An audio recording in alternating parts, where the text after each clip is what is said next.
Hi guys, Q64 here, and today we're talking about Animorphs. It is Animorph-a-Monday, which is a Monday in which I talk about Animorphs. I'm going to try and do at least one Animorph-a-Monday a month because I like to talk about Animorphs. I've talked about it here on the channel in the past, but one thing I haven't talked a whole lot about here on the channel is the Animorphs TV show. Now, I'm a big fan of the books, obviously, but I actually like the TV show quite a bit. I've watched it all the way through multiple times. I've liked it since I was a kid. No, it's not as good as the books, not even close, but it has some nostalgia factor to me. It has some quirks and some things that I like it. I like going back and rewatch it. And on a more recent rewatch, I noticed Marc Zicree's name pop up in the opening titles, and I was like, "Wait a minute, Marc Zicree! I had no idea that he did anything on Animorphs." Now, I'm more familiar with Marc from he was in his involvement in Star Trek.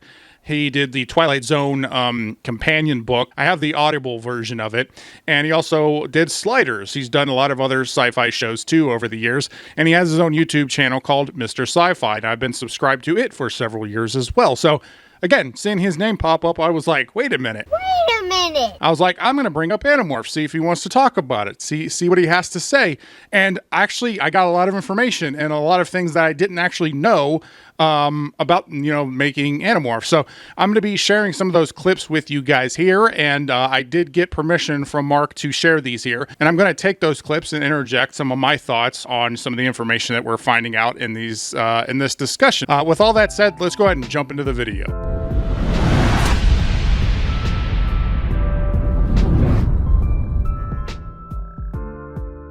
So as I said, I'm going to be playing the clips that I've pulled out, and I'm going to be pausing it to interject some of my thoughts, so kind of in tandem with what he's saying. So let's go ahead and hit play here. Geek Truth 64 says, I recently realized you wrote a couple episodes of the Animorphs, Nickelodeon show back in the 60s. Was surprised to see your name pop up when I rewatched the show. Yeah, well, actually, it's even more interesting than that. I was hired to develop that series into a TV show. So I flew to New York. They hired me, based on my pitch. And right after that, I was hired on Sliders. So actually, I was hired on Sliders as a writer-producer. So I was hired to write all the outlines for Animorphs and a number of scripts that would set the tone. I think I wrote around 4 of them, maybe 4 or 5 of them. And now this I thought was interesting because I found out here that he wasn't just a writer, but he also was hired to develop the show and write outlines for the series, and basically almost in a way kind of create the vision of the show, which means he had a whole lot more involvement and more beyond what I initially thought, which was let me share this here. So he's listed on a bunch of episodes. Now some episodes when you're watching it, he's listed as the writer on story by, and some other episodes he's listed that as a creative consultant. So, and then some episodes his name doesn't pop up at all. But based on what he says here, he was much more involved in everything and basically had the outline for how the show was going to go. And I read something like 15 of the books, which I liked very much. So here he says that he liked the books, he read the books, and then he read about 15 of them. But if he did read 15 of them, that would mean he probably read to number 15, which is the Marco Hammerhead book. Now, which is a shame because the next book was 16, and I think this is one of the best books. This is the top 10 Animorphs book in my opinion. So he only needed to go one more book to get this, assuming he read them all in order. Who knows? Or assuming that he actually read 15 of them and not 13 or however many he actually did. Like I said, it's been a while, so his guesstimate was 15. But I realized that the producers were going to have an enormous challenge because it had so many animals in it. As soon as I got old enough to understand how production works, I was able to understand, oh, well, no wonder the show was how it was, because the production with all these animals was going to be very difficult to do. Aliens, they showed Hork-Bajir a couple times in the show. They looked terrible. Obviously, they couldn't really do fight scenes or anything like that. But, here he's talking about how difficult the production of the show was going to be because of the animals involved. And I never saw the show. I never, I was making Sliders and writing for DS9 and writing the Magic Time novels, and so I would get up early in the morning, write an outline for Animorphs, fax it to New York, and then, do my job as a producer on Sliders all day long. So so it was a busy year, a busy year. Now, this I thought was kind of interesting in that he says that he never actually saw the show.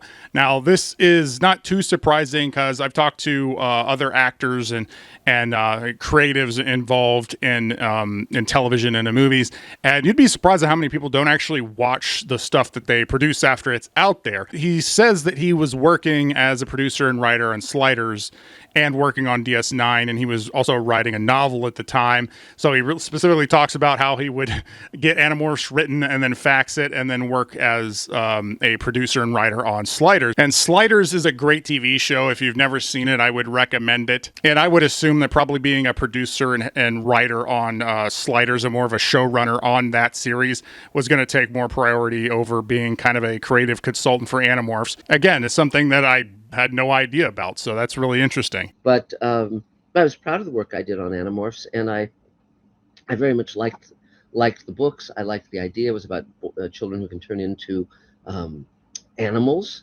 and it was written the book. But again, the challenge was that one of the strengths of the books was that you could be first person through the senses of an animal, and that was very, very interesting. Whereas you really couldn't do that aspect of it in a TV show. But even so, it was it was certainly a fun challenge and one that I embraced. Now, here he talks about how one of the strengths of the books is the fact that the kids are experiencing the animal perspective, the animal instincts, and that's really hard to replicate in a live-action television show, which makes perfect sense. And again, this kind of ties into what he's talking about, is how the production for the show was going to be a very difficult one. The point is that he did read the series and he's familiar with it. And that's always good when somebody actually does some research on the source material before developing the show. So Geek Truth 64 says, I love the Animorphs books and the TV series for what it was. I appreciate you taking the time to answer my question and talk about it. Sure, happy to. I always love talking about the shows that I wrote for that are not generally brought up. I mean, it's always, I'm always talking about Twilight Zone or Star Trek or Babylon 5 or Space Command, and I don't mind any of that. But it's also fun sometimes to talk about Space Precinct or, some of the other ones I did that are a little less well known. Now here I'm continuing on the Animorphs discussion. I'm talking about how I really like the books. Obviously I'm a big fan and I own all the books. But I do like the TV show for what it is. Like, I'm not going to sit here and tell you that it's a great TV show, but it's one that I personally like and have nostalgia for. And again, I like it for what it is, as an auxiliary Animorphs thing that we got. And it's much better than nothing, I think, especially at the time. And now a word from our sponsors.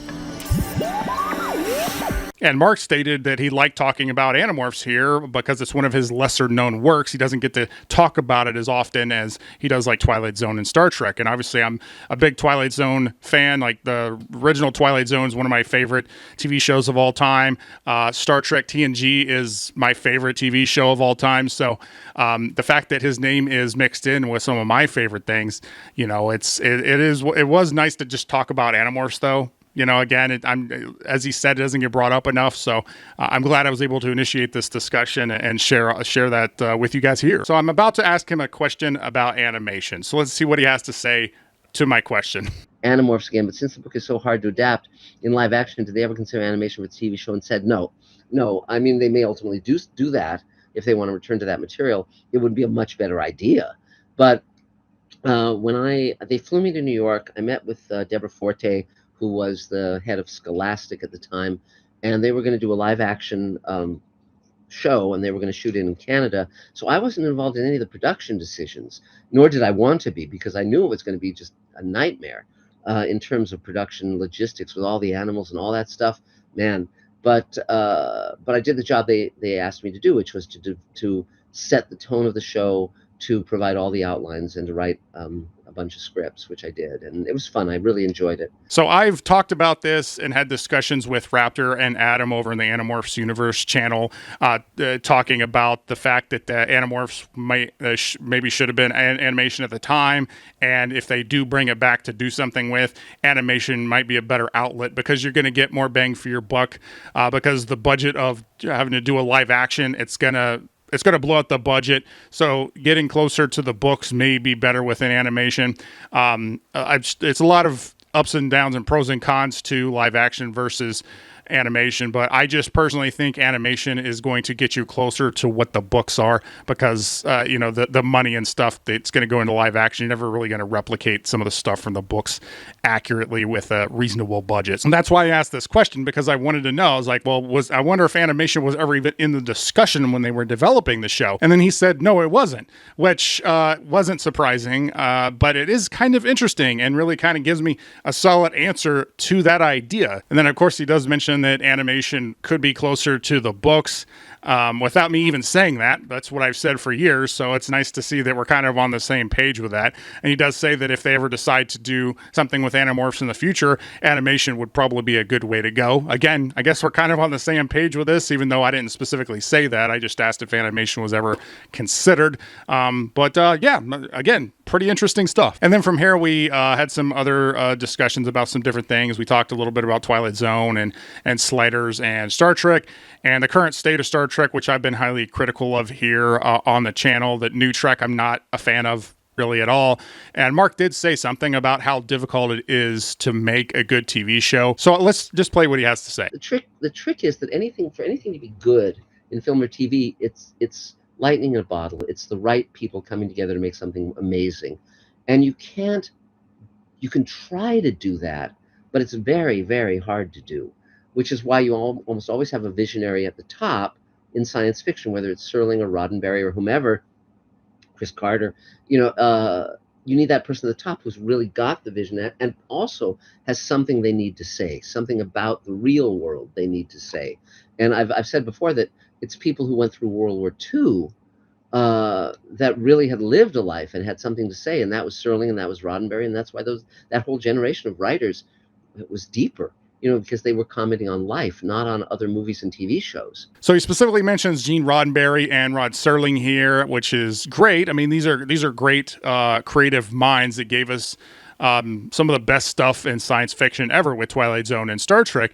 And it's something I've talked about a few times over the years, which is that the best writers write from their experience, right? And previous generations, their experience was very different from, where we're at now, what current writers are experiencing, and how specifically a lot of the writers are insulated in the bubbles that they grew up in and the ones that they're developing their skills within, whereas the world was a little bit more wide open, in previous generations. So, it's kind of an interesting discussion here that, I basically said a lot of this stuff over the years. So it was interesting to see him kind of say the same thing. And I did ask Mark if I could share his clips here and the discussion. And he said, yes, of course. Would it be okay if I share the section of this video talking about Animorphs, Mark?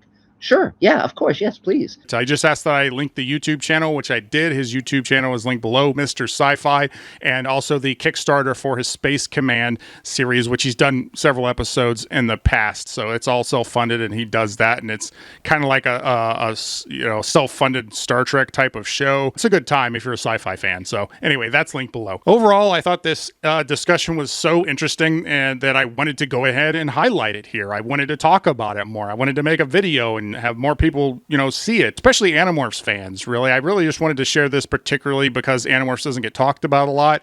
As Mark said in this video, he doesn't get a chance to talk about Animorphs that often. So that's why I wanted to go ahead and do this video and make it part of my Animorph-a-Monday videos that I'm doing. I don't know how many of these I'm going to do, but I just really wanted to do a couple series of videos and call them Animorph-a-Monday. I don't know. I just thought it would be fun.